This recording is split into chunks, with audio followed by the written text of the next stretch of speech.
Được sản xuất bởi ABC Studios, Shondaland's How to Get Away with Murder, hướng dẫn cách thoát khỏi tội giết người, vẫn là một trong những bộ phim truyền hình hấp dẫn và được hoan nghênh nhất. Diễn xuất bởi nữ tài tử thắng giải Emmy Viola Davis trong vai giáo sư Annalise Keat, dàn diễn viên xuất sắc đã thổi hồn và cuộc sống vào các nhân vật do nhà sản xuất Peter Norworth tạo ra. Đón xem làm thế nào để thoát khỏi vụ giết người, phát hình vào thứ Năm lúc 10 giờ tối trên ABC. Nhưng trước hết, hãy cùng phóng viên SARI Cohen nói chuyện với dàn diễn viên nhé. Hey everybody, I'm SARI Cohen, and we are here at the Paleyfest Center for Media in Beverly Hills, getting ready to speak with the cast of How to Get Away with Murder. Let's take a first look. Oh my God. The FBI. They know everything.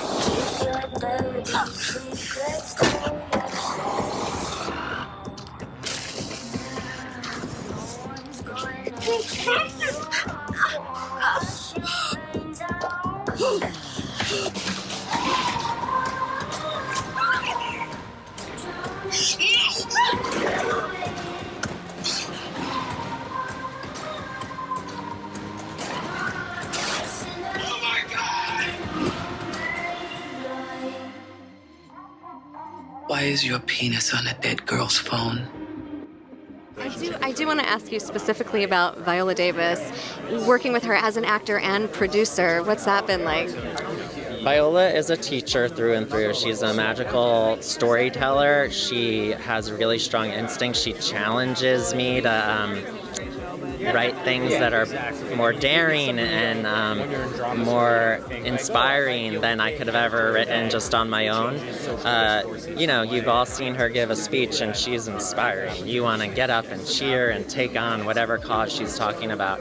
And I get to do that every day. You know, if I'm stuck on an Annalise story, I just go down to set and ask her what she thinks. And she has so much life in her and emotion, and she wants things. It really energizes me, and so writing for her is the biggest gift. Let's talk about what an incredibly powerful character you've gotten to play for the last 6 years. It's just been amazing to sink my teeth into this woman who's she commands a room, and she's fun and playful and sexy and strong. Yeah, and a little intimidating to me too. I love it. It's been a joy. So what are you going to miss most about playing her? I'm just, she's taught me so much, so I think it's less missing her and more being really grateful that I get to walk through the world having really been in her bones. Because I remember the first day I got to set and I had to own that room, and I had all the the extras looking at me, and that was intimidating for me. I'm so used to being in an ensemble cast. And to stand there and really kind of stand in my presence and in my power is something that I learned from her, and to be okay with that. And I think as women, we need to learn that that's okay, and that people are rooting for us and we want you to win, and to really learn to be comfortable in that position. How surprised were you when you read each script week to week? Very surprised. That's sort of the cool thing about it, is that Pete over here, he lets it unfold to himself and then to us, and it's sort of been this choose your own adventure book in a way. And I've tried to influence my character in the way that I can, but every script that comes out's a big surprise. There's always something in there I didn't expect. Absolutely. For you, what's going to be the thing you miss most about being on set? These people, these other actors. I can't imagine this ensemble of actors. I think it'd be hard to recreate that. Everybody's so talented and so cool, and they come to play, and it's a joy. Your character in particular, what do you think has been his biggest change through the years? My character, he's really evolved a lot in some ways I'm very proud of. Particularly, I think, around his ideas around masculinity and sort of social consciousness. He still has his moments, but I think he's definitely changed very much as a person. He grew up in a very privileged background without, I think, really taking into consideration a lot of different worldviews, and over time he's really had a lot of growth in that way, and I really love that, and I love that Pete and the other writers are so open to also suggestions around that, which has been really gratifying for me. I have loved playing her for the past 6 years. I mean, you just don't. Like when the show first came out, before I even auditioned, reading this script, I was like, you don't read characters like this young woman. I feel so lucky that I've been able to portray her all this time and to, I think, embolden other women to be more like her as well, except for the whole, murdering part. That. We don't need that. I don't think it's going to hit any of us, really. I think it's going to be hard for our viewers to say goodbye as well. Yeah, I mean, from all of the messages that I've been getting, it's going to be hard for a lot of people to say goodbye to these characters and these relationships that they've built over the past 6 years. So, what is one of the coolest things that you've heard from fans? I mean, my character's relationship has inspired people to come out to their family and to be who they really are when they've been able to see that, even if it's a fictional relationship, they have been able to see that it's possible and that they've been able to recognize themselves on screen and then live their truths in their lives through us telling this fictional story, which that's incredible to me. It's so incredible, yeah. And that's it here on the purple carpet at Paley Center. I'm SARI Cohen. Thanks for watching.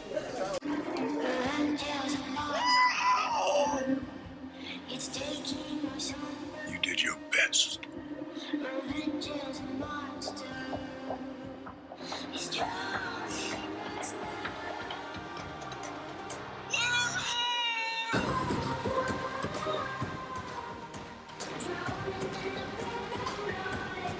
They've been eaten alive by the lies and the fear, the guilt and the shame, and it's no way to live.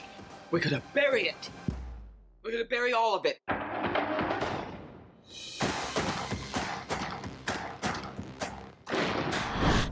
Mùa hè ở khu vực Bronx năm 1993, Brandon, một học sinh trung học thích gây rắc rối nhưng rất chăm chỉ, có một người mẹ thao túng và một người anh trai đang trên bờ vực tự phá hủy bản thân.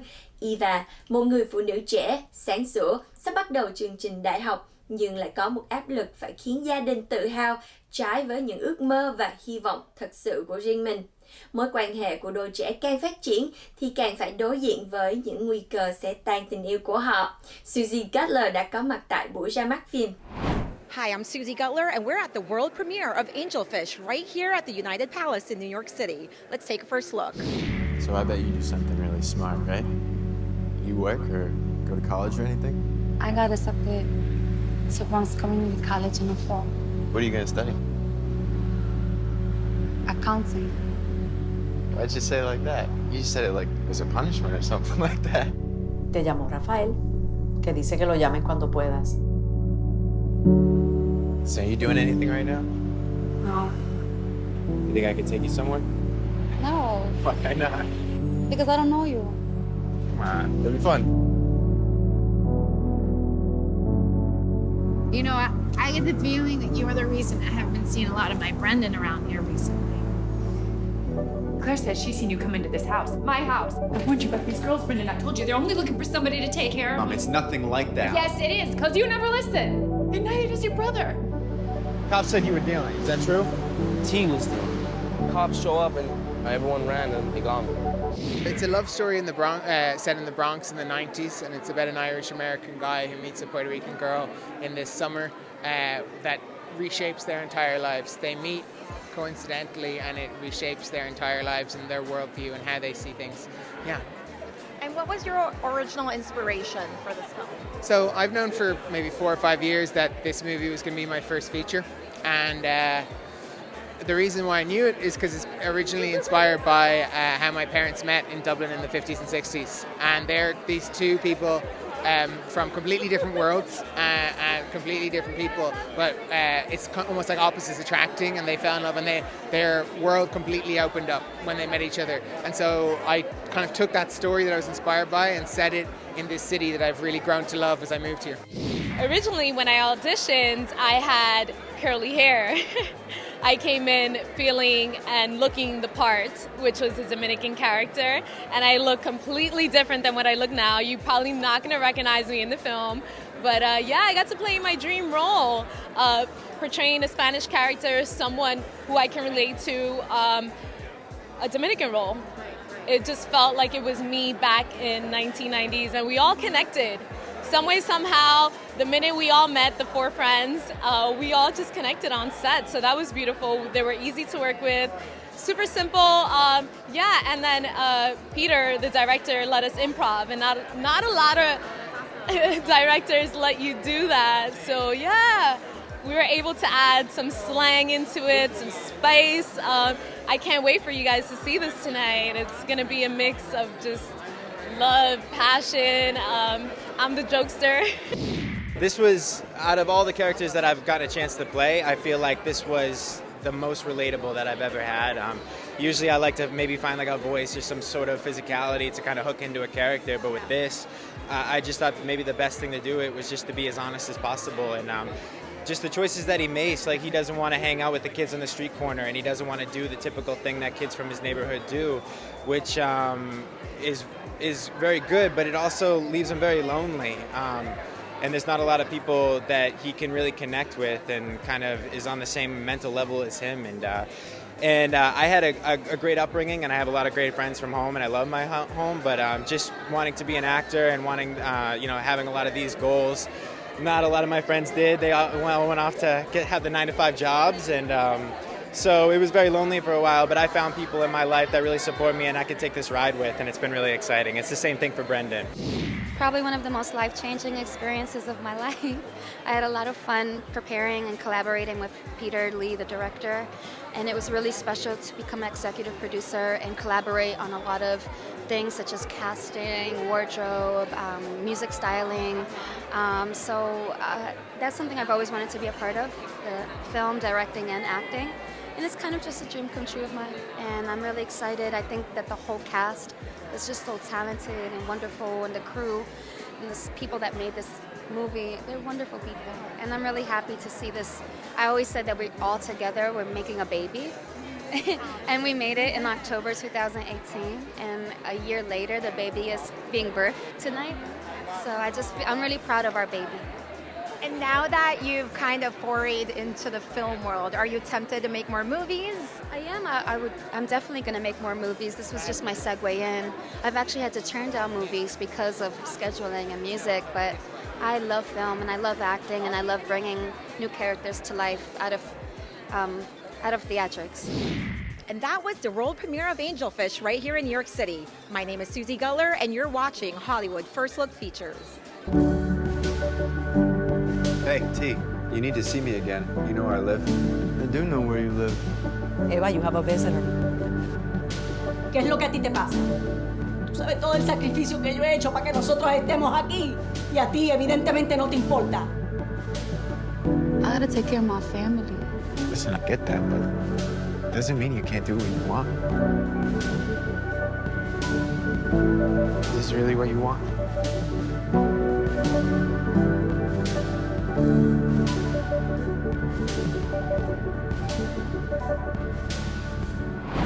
Hai trong số 11 nghệ sĩ còn lại của The Voice sẽ ngồi vào ghế nóng tiếp theo. Họ sẽ biểu diễn để giành vé Instant Safe từ công chúng.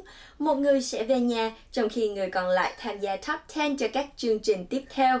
Trước màn tranh tài nảy lửa của mùa 17, Amy Cassandra đã nói chuyện với top 11 thí sinh của The Voice. Hi, I'm Amy Cassandra Martinez with Hollywood First Look Features. We're backstage at The Voice talking to the top 11 finalists. Let's take a first look. I'll be dreaming of you tonight till tomorrow. I'll be holding. You guys were able to sing songs that fans picked out, but I want to know, what is it like for each of you to have such a strong fan base? Like, all over social media and seeing people cheer your name individually. Definitely think that the fans are absolutely everything, because especially right now that we're in lives and it's all about being voted through by America, fans are everything. They're the reason that we're here and the reason we're performing for them and they're voting for us, and it feels incredible. So to have this week where we actually get to sing something that they really want us to sing, I think it's an incredible idea, that it's like giving back to them, and then I feel like it connects us even further. I mean, it's just crazy. I feel weird by saying I got fans. It's like, I got fans. Oh, you like me? Oh, thank you. You know, but it's just crazy. And how you think that you're just living out your dreams, but you don't know by living out your dreams that you're inspiring somebody else to do it. It's so crazy. But the thing is, it's like, why is it crazy? Because somebody did that for me, you know? But it's just like, I'm doing that for somebody else, and it's a beautiful thing. It's rewarding. It's just great knowing that you have fans who connect with you, and it's important, and it feels good to me to know that what I'm doing is connecting with them. So it lets me know that they know what type of music to give me because they see my heart, they hear my story, and they're like, you know what, I'm going to give her a song where I know that she can like really produce and do that song. So I just really feel good. I feel great. I feel honored, and without my fans, I wouldn't even be here. I'm saying, baby, please have mercy on me. Take it easy on my heart. It's so dope to be able to sing a song picked by the fans. And I was really happy about their pick because I was like, Shawn Mendes? I could do that. Like a whole nother version popped in my head. I was like, I could do it like this. I'm gonna slow it down, give it some groove, some R&B, soulful type vibes. And I think it worked out, and y'all just kind of vote. I think it was really special, too. I think it gives us a whole different type of connection to our fans, just because they become now, you know, aside from them voting, they now have a say in what we sing. And so that puts it on a whole different level. So it was really special, and I mean, I'm glad that they picked my song, and, you know, hopefully it turned out well. Yeah, it's been so cool because we've had, you know, we're kind of in our own little world here and just kind of have each other to interact with. So then when we see like all these watch parties for us and all these people from all over the world really that are supporting us and sending us messages and telling us how much that we are impacting them is just out of this world cool. Yeah, it's been amazing to see all the support from like everywhere, in the United States and the entire, like, I have family in Guatemala that reach out to me, and it's so cool to see that. But most of my music career, I was just playing at bars and, you know, having like a few people in the bar while I play. But now to have like a fan base is just so cool and inspiring. You know, ever since I was a little girl, I just had these dreams about being on a big stage. And, you know, I used to watch The Voice as a little girl, and never would I ever thought that I would have fans because I've always been a fan of other amazing artists. So, I mean, just growing through this whole system has been an experience that I wouldn't trade for the world.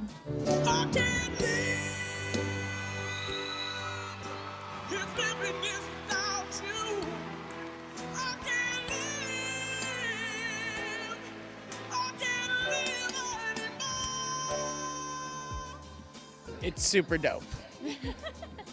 That's it. Yeah. No, it's awesome. Staging to costuming to makeup to hair to working with John Legend. It's pretty awesome. And to have the fans follow, to have them see me is really cool, and they embrace it. Because I think that was the stop that stopped me to step into performing. I didn't think it was a fat girl's world. And to have people say, you're beautiful, oh my gosh, you're gorgeous, everything about you. I'm like, what is happening? I mean, I know it, I feel it. It took me a long time to get there, and now I'm saying to myself, wow, all that time wasted.